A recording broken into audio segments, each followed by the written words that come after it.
Sean todos bienvenidos a un nuevo programa de Diálogos USB, liderizado por el Decanato de Estudios Profesionales, bajo la producción de la Dirección de Servicios Multimedia.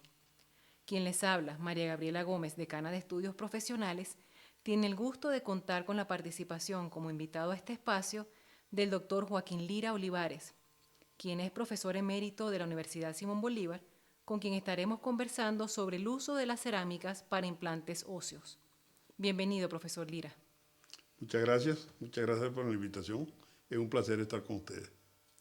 ¿Qué son las cerámicas? La cerámica es todo lo que no es metal ni polímero. Eso es cerámica. Y es probablemente el material más antiguo conocido por el hombre. Podemos decir que la definición de hombre por los arqueólogos generalmente la basaban en si utilizaba o no elementos, piezas construidas por él, si las utilizaba. Y entonces eso nos lleva a que el fósil más antiguo que se conocía era el Pebble Boy, o el niño de las piedras, de África, que lo conseguimos cerca en el Kilimanjaro, o cerca del Kilimanjaro. Y entonces, ¿por qué? Porque tenía unas piedrecillas que había enterrado junto con él.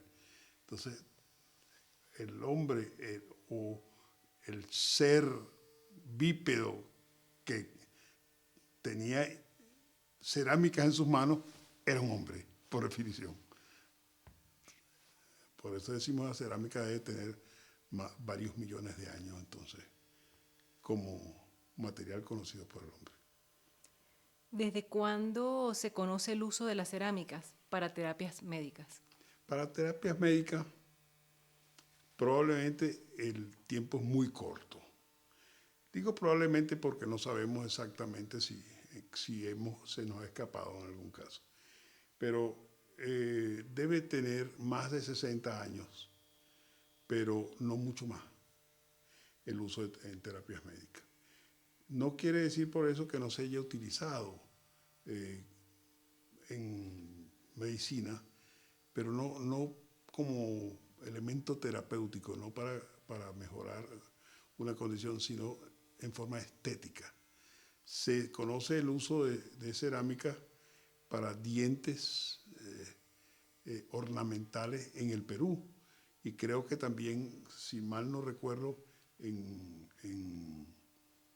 el Egipto.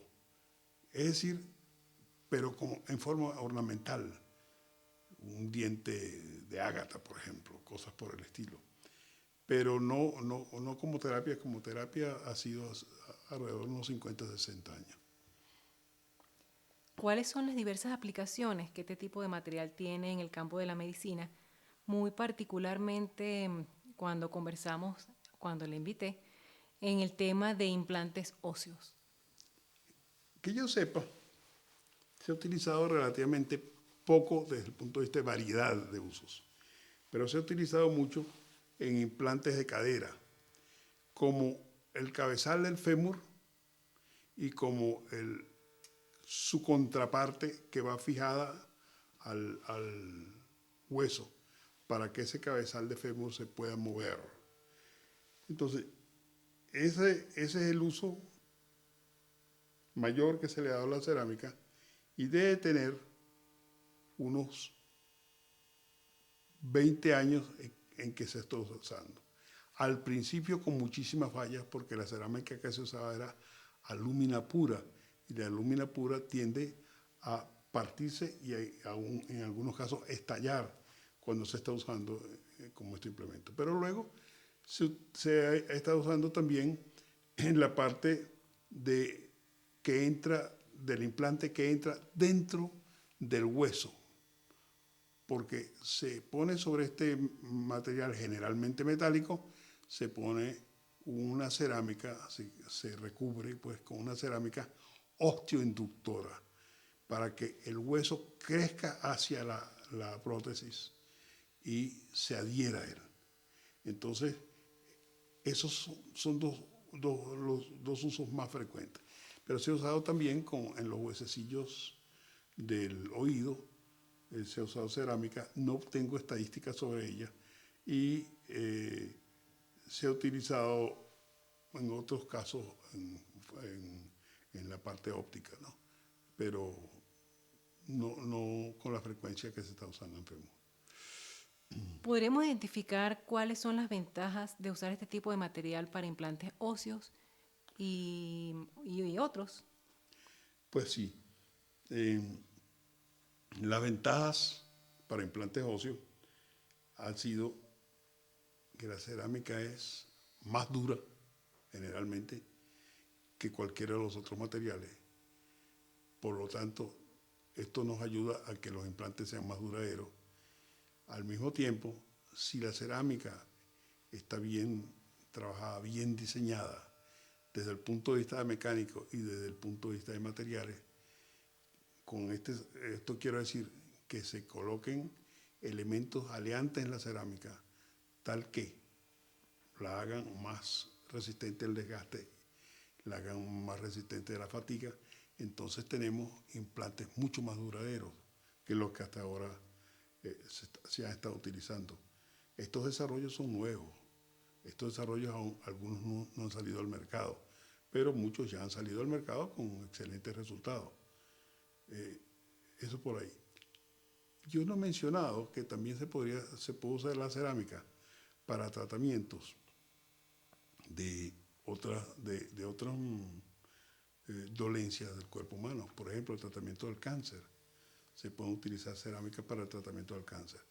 En este caso, estas cerámicas son generalmente vidrios que se pueden calentar desde afuera por inducción de un campo eléctrico en el vidrio y lo llevamos a 40 grados de temperatura. Y estas pildoritas, llamémoslo así, de vidrio, muy pequeñas, micrométricas y nanométricas, se implantan a través de la vena, de una vena que supla al tumor que queremos matar. Entonces fluyen hacia el tumor, tienen la tendencia a fluir hacia allí porque los vasos que van al tumor son más grandes que los otros. Y luego desde afuera la calentamos y matamos el tumor. Ha funcionado muy bien en tumores de hígado.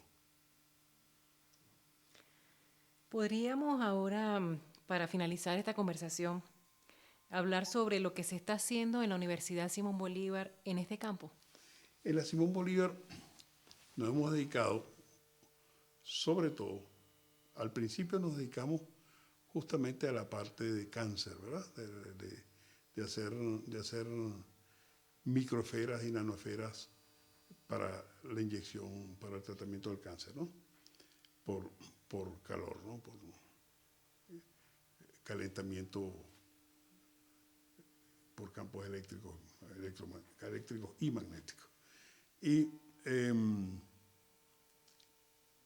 luego nos hemos dedicado a estudiar si las cerámicas biológicas, la cerámica en el organismo, es decir, la hidroxiapatita que conforma el hueso, crece, como se ha dicho hasta ahora, por la acción de células óseas, como los osteoblastos, o si crece por otros efectos, como es los campos eléctricos que se forman en el hueso cuando éste es deformado. Así sabríamos si el hueso crece por osteoblastos o crece por un efecto netamente físico.